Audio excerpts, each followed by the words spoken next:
Amy, it's great to see you again. So we've had conversations about with the interpersonal neurobiology, which is kind of a new neuroplasticity, and that's an interest that I've had probably on the education side of things. But why don't you share where you are with that and oh goodness, the latest adventure of my life. Yeah.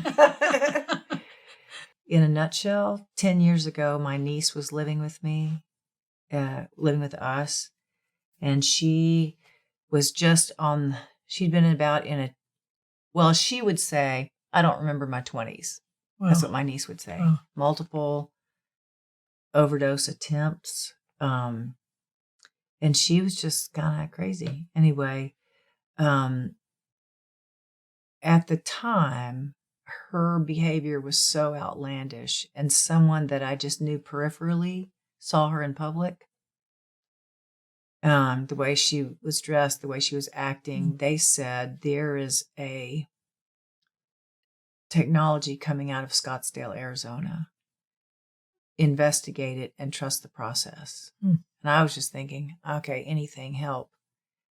And I met a man that had a license for this technology, and she went through 10 two-hour sessions and was radically changed. And I was so taken with it that I found myself going, who else needs this? Who else needs this? Wow. And so I went to the head of the Yellow Ribbon program. It was a school for veterans that were high risk or PTSD or wounded. And I went to a veteran and the head of the program, and said, can I put you through this technology? It really helped my niece.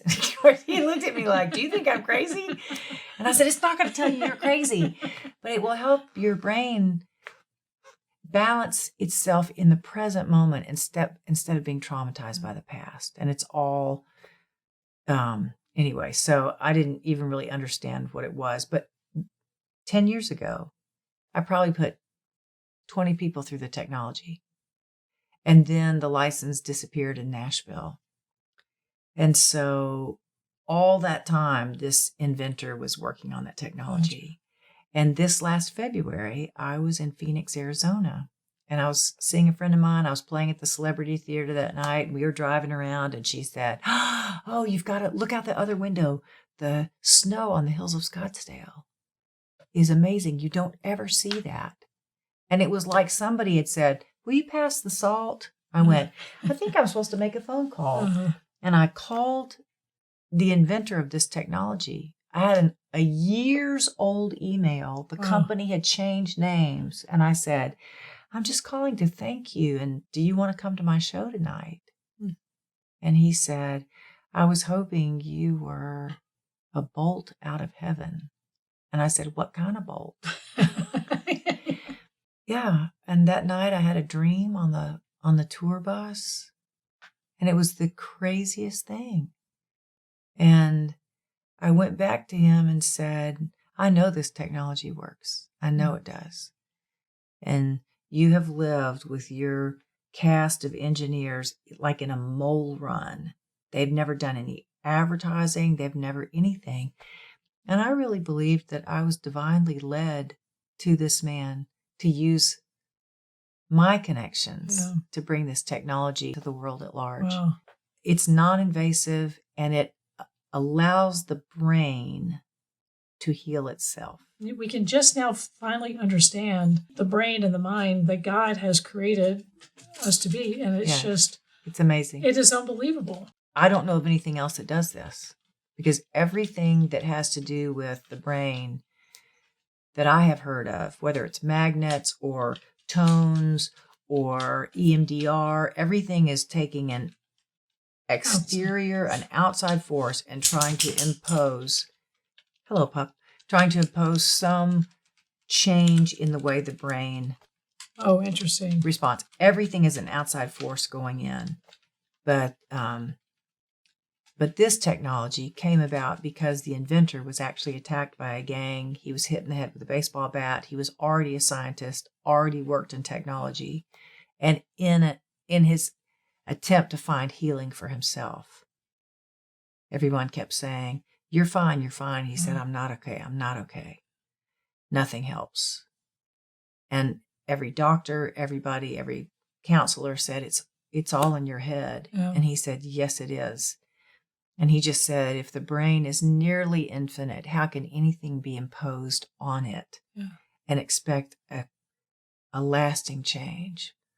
What if, like our skin that heals itself, what if a brain, if it could see itself, could balance itself?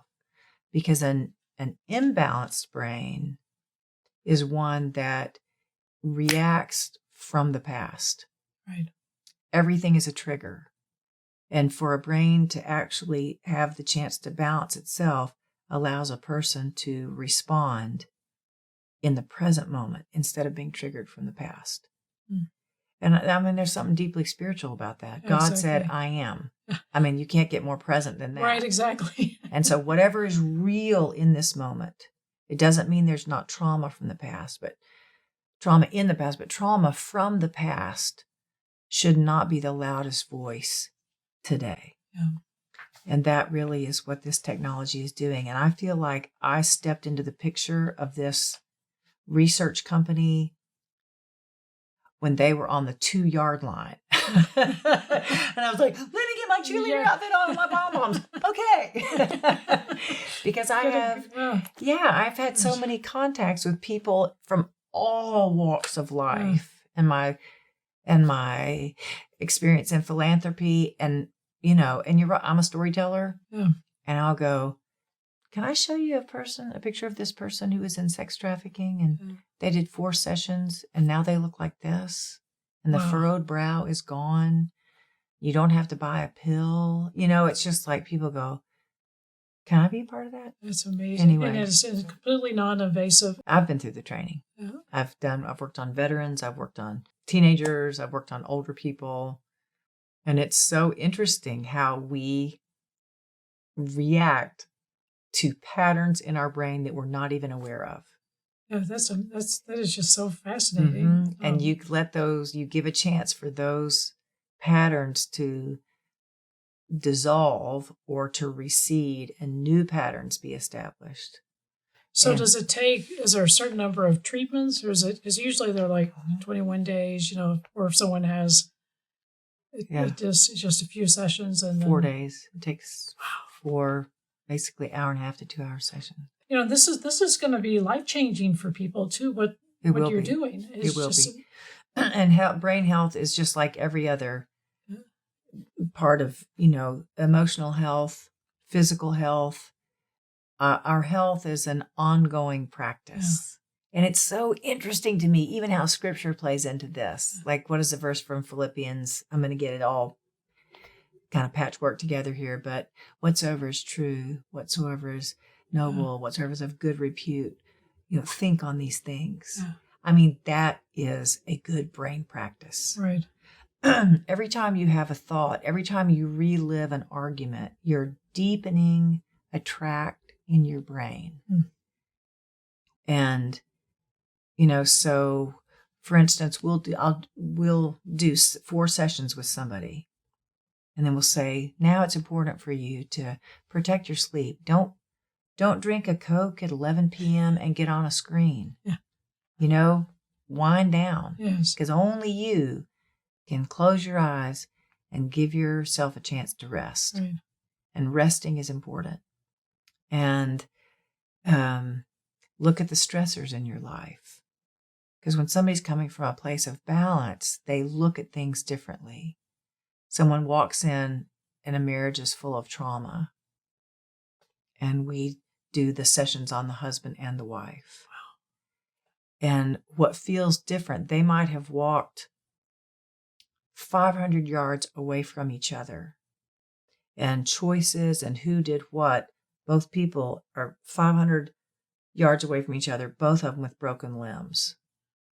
And what this feels like is for somebody to try to walk on a broken limb is excruciating. Yeah.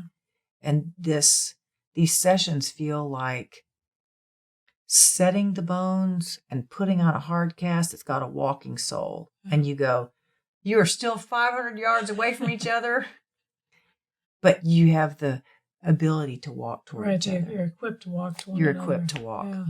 But so much of life is a choice, you Yeah. know? I mean, It has to be so fulfilling, because it's, you're helping, there's like a way to help people heal who yes. haven't. Now, has there been anything with this, like with addiction? A lot of times, you know, it's really a pre-existing imbalance that makes someone. Right. So this morning I was looking at the graphs of a young woman that's battling a lot of depression. She's just like, her family's so worried about her. And it's interesting because when I was looking at kind of your stress sensors, which are your temporals, everything looked fairly balanced until the very lowest frequency. And that was all the way, just hanging way out to the right, low frequencies. I just said, can you get a message to this woman's mother and ask if there's anything that happened to her in utero or in the first year of her life? Because how the brain stores information and where the brain stores information. And I got a text with a list that long. It was like, this. And I thought, what if this woman, what if her life is playing out the way it is because in some of her reactivity has to do with something she can't even remember. Or she had no control over even at the same time. But her brain remembers it. Right. So all I do, all any of us that do that are tech coaches for this Cereset technology is a client comes and sits in the chair and there's a pattern of where you place the sensors on their head. Wow. And we usually do 3 sets of placements. Start the exercise and the sensor takes that brain activity and runs it through this proprietary algorithm and then plays back for them a pattern of notes. It's not technically it's not music the brain is making, but it's a reflection of the brain's activity. The brain has 2 jobs: to keep you alive and to normalize your experience, whatever that is. And so the brain is always on guard. But so that sound that the brain is hearing, it's like, what is that? What is that? And then it doesn't take very long and the brain realizes that combination of tones is actually a reflection of itself. Oh, that's fascinating. And so then it relaxes deeply. And as it relaxes, every brain in its own time starts balancing itself. It's not something we're doing. We're just providing an acoustic mirror. Right. So the only way to women, I said, if you had to get dressed for a black tie function in a dark closet, you would go, I know myself. Okay, I know this dress. You'd put it all on. And then if you stepped into the light and looked in the mirror and went, I have 3 chin hairs, a booger in my nose, my hair's a mess, and a run in my stockings, you would go, give me 10 minutes. And it's the same thing. It's like, I can see. And seeing makes you be aware of all the adjustments. Wow. And so God is good all the time. Yes.